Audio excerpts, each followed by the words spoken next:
As it relates to joint-related problems, it's pretty straightforward from a technical perspective. It's really just functional deficits, like the alignment has to be addressed, the damaged tissue has to be addressed, and then the metabolic influence. So those are the three things that we really focus on, especially for chronic joint issues, but we have to focus on them in a very specific order.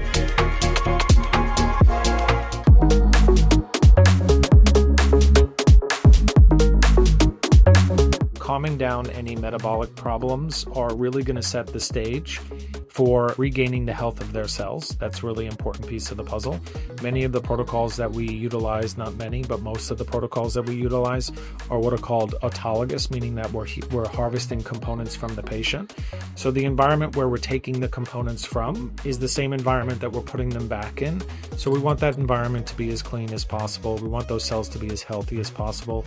So we'll do some nutritional work up front to sort of make sure that we can kind of create an environment where we're going to get, first of all, a good sample, but then more importantly, to putting them back into an environment that can heal appropriately.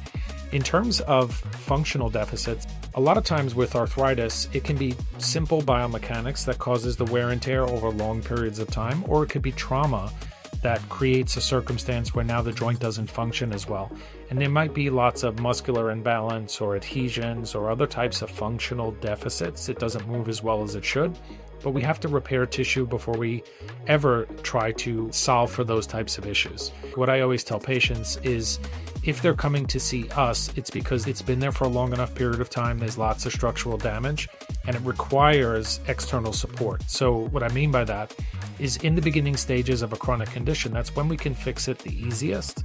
And that usually allows for conservative care to solve problems, right? So if a patient goes to conservative care, whether that's chiropractic, physical therapy, neurosomatic therapy, whatever they decide to do, manual therapies, acupuncture, and it solves their problem for a long enough period of time and they're able to go back to a fully functional lifestyle, that's great. That means that we got there early and it was really the functional component that was creating most of the problems.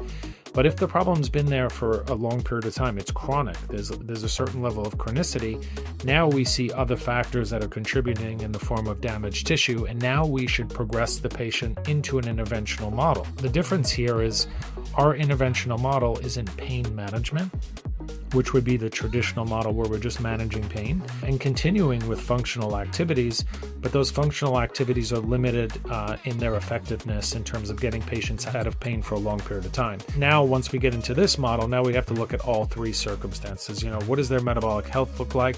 How much damage is present? And what type of functional rehabilitation do we need to implement so that they get the long-term outcome that they want? And it happens in that order.